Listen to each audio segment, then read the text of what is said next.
자갈차즘에 꽃 피는 봄이 오면 내 곁으로 푸른 실록이 반기는 완연한 봄입니다. 요즘 산으로 들로 나들이 떠나는 분들 많으시지야. 이럴 때야 각별히 조심해야 할 게 있습니다. 바로 봄철 식중독인데야 우리가 무심코 먹은 한 끼가 건강을 위협할 수도 있습니다. 이 시간 가정의학과 전문의 모시고 봄철 식중독의 원인과 예방법을 알아보겠습니다. 네, 동아대학교 병원 가정의학과 한성호 교수님 만나보겠습니다. 안녕하십니까? 안녕하십니까? 네, 안녕하십니까. 오늘도 이렇게 스튜디오에 방문을 해주셔가지고 너무 감사합니다. 아, 예, 늘 그런 마음으로 열심히 하고 있습니다. 감사합니다. 감사합니다. 아니 교수님 만나면 너무 예. 반가운데 좀 예. 안 만나야 더 좋은 건가라는 생각이 드는 게 뭔가 이슈가 만날 때마다 저희가 교수님을 만나게 되니까 예. 그런 생각이 드네요. 그래도 자갈차즘 통해서 이렇게 건강한 정보를 알게 되면 네. 질병을 예방하는 데 도움이 되니까 그죠. 굉장히 유익한 방송이라고 생각합니다. 아유, 감사합니다. 감사합니다. 자 오늘 식중독 때문에 이제 교수님께 질문을 좀 드리려고 하는데 이 식중독이 봄철에 이렇게 유행하는 이유가 있을 것 같거든요. 요즘 아침이나 저녁은 또 쌀쌀한데 네. 그럼 보통 음식을 밖에 놔도 문제는 없다고 생각하시잖아요. 근데 바깥에 놔뒀던 음식이 낮이 되면 25도 이상 온도가 오르니까 확 올라버리니까. 예, 확 오르니까 온도의 차이가 확 이렇게 갑자기 상승하면 네. 이 식중독이 딱 좋아하는 환경이 됩니다. 아. 그렇기 때문에 냉장고에 보관을 좀 덜 신경 쓰고 네. 바깥쪽에 보관하거나 좀 여름에는 오히려 또 경각심을 가지고 잘 보관하는데 봄철 그렇게 잘 못해서 이렇게 식중독 문제가 이슈가 되는 것 같습니다. 네. 네. 예, 오히려 이 일교차로 인해서 관리가 소홀하다 보니까 봄철에 식중독이 많이 생긴다. 이런 말씀이시네요. 근데 봄철 식중독을 일으키는 원인균에는 어떤 게 있습니까? 가장 대표적인 건 황색 포도상 규균이라고 하는 것이 대표적이고요. 네. 살모넬라균이나 장염 비브리오균 그리고 퍼프린젠스균 등 이런 균들이 봄철 식중독의 원인이고요. 뭐 장염 비브리오균은 네. 여름철까지 이어져서 해산물 먹게 되면 많이 이제 배가 아프고 익히지 않은 해산물이 섭취되기 때문에 네. 익숙한 거지만 다른 것들은 좀 익숙하지는 않을 거라고 그리고 뭐 생각합니다. 퍼프린젠스 이런 거는 좀 익숙하지 않은 것 같은데 최근 그렇죠. 들어서 좀 증가하는 식중독균 또 특히나 좀 주의해야 할 균이 있다면 어떤 게 있습니까? 익숙하지 않은 그 퍼프린젠스균이 사실 봄철에 가장 주목받고 있는 식중독 원인균입니다. 아, 요즘 많이 그렇죠. 얘기되는 예. 네네. 이슈가 됩니다. 이게 이제 이 균은 육류 등 조리한 음식을 상온에 방치했을 때 네. 이게 잘 정식이 됩니다. 아. 그리고 이제 이걸 많이 먹었을 때 식중독을 일으키는데요. 네. 보통 도시락 같이 여러 음식을 한 끼 담아 보관하는 경우에 특히 주의가 필요한데 이럴 때 딱 생각나면 배달 음식 요즘 많이 시키시잖아요. 예, 그러네요. 그러네요. 예, 배달 음식이 이렇게 뭐 이동의 과정이라든지 또는 먹고 옆에 방치해뒀다가 또 나중에 또 먹잖아요. 예. 그런 경우에 이 퍼프린젠스균이 가장 큰 원인균으로 작용하게 됩니다. 네. 예. 그러면은 이름도 참 어려운데 퍼프린젠스균하고 우리가 좀 흔히 많이 들었던 살모넬라균 요거는 어떤 차이가 있습니까? 우리가 이제 살모넬라균은 균 자체가 네. 이 굉장히 장의 염증을 직접 일으키고요. 닭고기, 달걀 같은 육류에 주로 발생하고요. 네. 특징적인 게 뭐 설사나 복통은 똑같지만 네. 38도 이상의 고열을 일으킵니다. 아. 상대적으로 좀 증상이 좀 심하고요. 예. 거기에 비해서 퍼프린젠스균은 이 균 자체가 아니라 균이 만들어내는 독소가 염증을 일으킵니다. 그래서 이제 보관 상태로 오랜 보관한 음식에서 정식하게 되는데 독소에 의한 균들은 상대적으로 증상은 좀 가볍습니다. 아. 그렇지만 증상이 가볍다고 해서 이게 가벼운 병은 아니다. 왜 그러냐면 면역이 약한 사람이나 노인이나 노약자한테는 굉장히 크게 심각한 문제를 만들 수도 있기 때문입니다. 그렇군요. 이게 지금 뭐 퍼프린젠스균이나 살모넬라균 둘 다 이제 육류에서 나오기는 하는데 살모넬라균은 닭고기가 좀 많은 거고 예. 퍼프린젠스균은 이제 다른 고기들 예. 또는 좀 조리가 된 고기들에서 나올 수가 있다 이런 말씀이신 것 같거든요. 아니 근데 제가 오늘 오프닝에서 아지매가 얘기하는 예. 걸 듣다가 웃음이 터질 뻔했는데 막 불사조라고 하면서 이거 예. 익혀도 계속 남는다 예. 이런 얘기를 하시더라고요. 그러면은 이균으로 인한 식중독은 어떻게 예방을 해야 되는 건가 이런 궁금증이 생겼습니다. 예. 이제 이 균은 문제는 균 자체는 열약한데 약합니다. 그런데 포자라고 하죠. 씨앗. 네. 이 균의 씨앗들이 이 열에 굉장히 강하고요. 또 습기에 강해서 이게 건조를 시켜도 네. 이게 마른 상태도 오랫동안 살아남습니다. 그래서 이제 음식을 조리 보관할 때 사실 충분한 주의가 필요하고요. 육류 같은 경우는 중심 온도가 75도 이상 1분 이상 조리해서 충분히 익혀야 되고요. 네.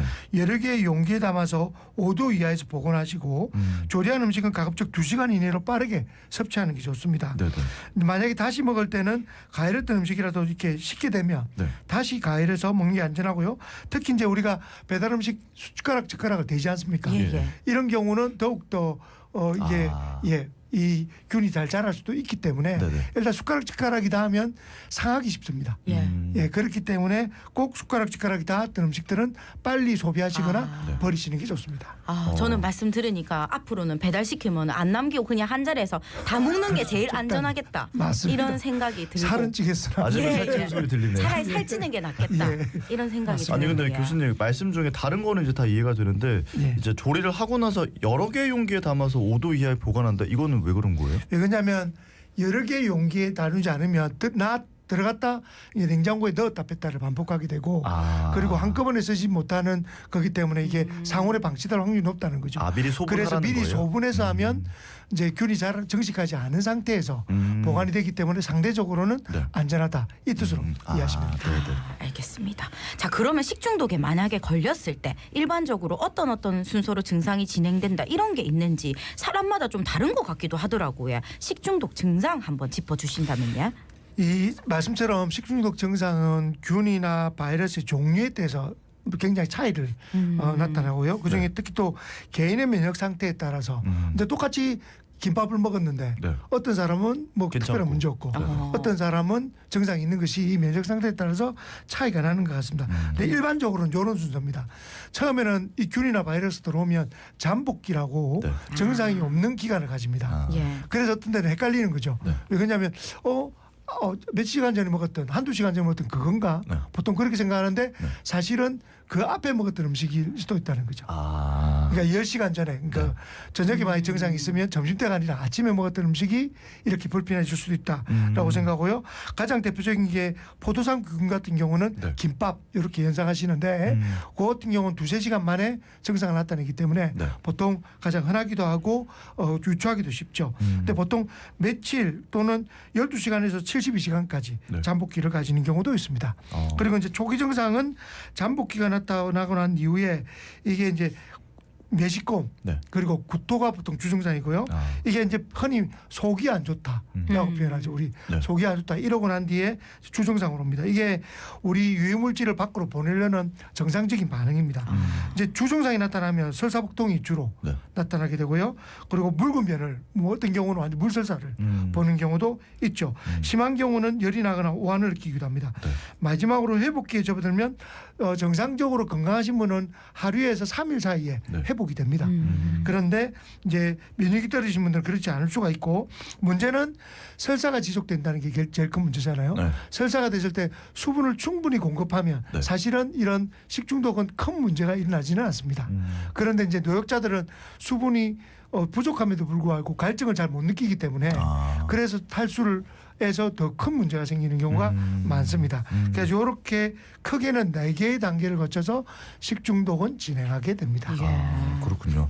자 이제 뭐 잠복기부터 메스꺼움, 구토 그리고 설사, 복통 그러다 한 하루에서 3일 정도의 회복기면 이제 돌아온다. 근데 이제 설사가 계속되면 좀 문제가 된다 이런 말씀이신 것 같은데 식중독 증상이 나타났을 때 이제 뭐 당연한 질문인가 싶긴 한데 뭐 곧바로 병원을 가는 게 제일 좋을 것 같긴 한데요. 근데 어느 정도의 증상까지는 그냥 병원 안 오셔도 자가 치료되니까 그냥 굳이 안 오셔도 됩니다. 뭐 식중독 증상이 나타나면 좀 어떻게 대처하는 게 좋은지 초기 대처법 이거를 좀 알려드리면 청취자분들께 도움이 될 것 같거든요. 제일 중요한 것은 의사의 지시 없이 설사약을 함부로 먹지 말자입니다. 네. 아까도 말씀드렸던 독소에 의해서 네. 그러니까 예. 균 자체가 아니라 격소에 의해서 발생하는 식중독 독들은요 네. 주로 이 독소를 빨리 배출을 해버려야 이게 빨리 회복이 됩니다. 네네. 그래서 지사제를 설사 멈추는 약을 먹어서 억지로 변을 보내지 못하면 네. 이 독소가 몸 안에 있기 때문에 더욱더 힘들어하는 경우가 생기는 거죠. 그리고 이제 이게 유해균이나 독소를 배출하는 과정이 있기 때문에 네. 설사를 함부로 멈추지 않게 하는 게 중요하고요. 네. 탄산음료나 진한 녹차, 과일 주스 같은 걸 먹게 되면 오히려 장을 자극하는 경우도 있습니다. 이 뭐 우유만 먹어도 설사하는 분이 예, 예. 이렇게 설사하는데 그런 것들을 먹으면 네. 더욱더 설사가 심해지는 것과 똑같습니다. 그래서 가급적 끓인 물 네. 또는 이제 소위 말해서 오찬물이라 표현하는 그런 끓인 물들이 상대적으로 이게 자극이 덜하기 때문에 그렇고요. 네. 찬물도 장을 자극하기 좋습니다. 네. 이게 이제 증상을 보고 물론 이제 병원을 가게 되지만 우리가 이제 이온 음료 있지 않습니까? 예, 예. 그런 것들 잘 먹고 컨디션상으로 크게 문제가 없다. 내가 화장실을 다녀도 컨디션이 처지지 않는다면 문제가 없지만 기운이 없어지고 네. 아유 내가 너무 힘들다라고 생각하면 병원에 가서 치료하는 것이 훨씬 더 회복이 빠릅니다. 예. 이게 설사가 대표적으로 네. 수액 치료가 필요한 네. 그런 것 중에 하나거든요. 우리가 물을 공급해 줘야 되기 때문에 그래서 병원에서 수액 치료를 받는 것도 네. 이 치료에는 큰 도움이 되기도 합니다.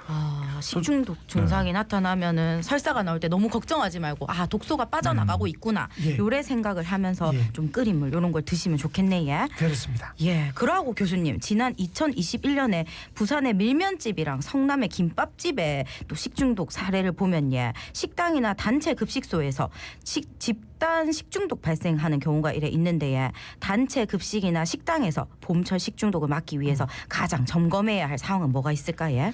이 조리하시면 제일 중요한데요. 도마나 조리대를 깨끗하게 닦고 조리를 하시고 육류에 쓰는 칼과 네. 다른 요리에 쓰는 채소나 이런 거 쓰는 그 칼을 달리 하셔야 됩니다. 그리고 손을 반드시 씻으셔야 되고요. 네. 그다음에 몇 도시에서 얼마 동안은 보관되는 원칙들을 잘 지키는 것이 가장 중요할 것 같습니다. 특히 손 꼭 깨끗하게 조리하시는 분들. 네. 왜냐하면 그 손 때문에 너무나 많은 사람들이 집단 식중독으로 고생할 수 있다. 꼭 기억해 주시길 바랍니다. 그러니까 말씀해 주시는 게 그 기본 사항들을 지키는 게 중요하다 이런 말씀이신 것 같습니다. 자, 오늘 식중독 관련해서 동아대병원 가정의학과 한성호 교수님과 이야기를 좀 나눠보고 있는데요. 아까 말씀하셨잖아요. 이게 면역력에 따라서 면역이 좀 좋은 사람들은 같은 걸 먹어도 괜찮고 좀 면역이 떨어져 있는 사람들은 같은 걸 먹어도 더 아파진다 이런 말씀하시는데 면역력이 약한 분들이 좀 요즘 시즌에 조심해야 할 식품류가 있다면 어떤 게 있을까요? 잘 상하는 식품류겠죠. 그런데 그냥 한마디로 저는 이렇게 정리하고 싶습니다. 찝찝하면 먹지 마라. 맞습니다. 뭐 여기 보면 덜 익힌 고기, 씻지 않은 과일, 채소, 특히 방치된 음식 먹을까 말까 이렇게 생각하잖아요. 찝찝하면 봄철에는 안 먹는 것이 좋고요. 특히 이제 가정주부들 예. 남겨서 아까우니까 드시잖아요. 예, 특히 오래된 방치된 음식들을 먹지 말라는 그래서 찝찝하면 먹지 말라는 원칙을 꼭 지키시기를 바랍니다. 예, 자 그러면 개인이 지켜야 할 식중독 예방 수칙 한번 짚어볼까요? 6가지를 보통 말하는데요. 네. 손 씻기, 익혀 먹기, 끓여 먹기, 보관 온도 지키기, 그다음에 조리기구 세척 소독하기, 그다음에 조리기구를 구분해서 사용하기 이게 원칙입니다. 네. 그렇지만 저는 뭐 아까 그 식중독의 가장 큰 원칙은 네. 음식을 필요한 만큼만 딱 주문해서 그것만 소비하는 원칙 네. 그게 중요할 것 같고요. 이 배달비 아까워도 너무나 많은 걸 한꺼번에 예. 시키면 그게 제일 아깝다. 네. 남긴 음식 먹으면 항상 남긴 음식보다 병원비가 더 든다. 예, 그런 생각을 꼭 기억하시길 아니 바랍니다. 식중독 예방 수칙과 다이어트 수칙이 좀 비슷한 것 같다는 예, 생각이 그렇죠. 드네요. 먹을 만큼만 시켜서 딱 예. 먹으면 좋다. 자, 이제 끝으로 방송 듣고 네. 계시는 분들께 짧게 한마디 부탁드릴까요? 예, 마지막은 냉장고를 너무 믿지 말라는 거예요. 어머나. 예. 예. 냉장고에 들었다 나갔다 하면서도 사실은 변질될 수도 있고요. 그리고 너무 오래 냉장고에 보관되어 있는 식품 냉장고에 있으면 유통기간이 무조건 무한정 이렇게 연장된다라는 생각은 안 하시는 게 좋습니다. 네, 네. 그래서 음식을 가급적 오래된 음식을 앞쪽으로 배치해서 빨리빨리 소비하시는 네. 그런 생활의 지혜가 필요할 것 같습니다. 네, 알겠습니다. 선생님도 건강 잘 지키시고요. 저희는 여기서 오늘 보내드리겠습니다. 고맙습니다. 고맙습니다. 네, 고맙습니다. 네, 지금까지 동아대학교 병원 가정의학과 한성호 교수님과 식중독에 대해서 좀 살펴봤습니다. 자, 저희 1부 이렇게 정리를 해두고요. 2부 오늘 조차가 파헤친다 준비하고 있습니다. 대선 관련 이슈들 낱낱이 파헤쳐 볼게요.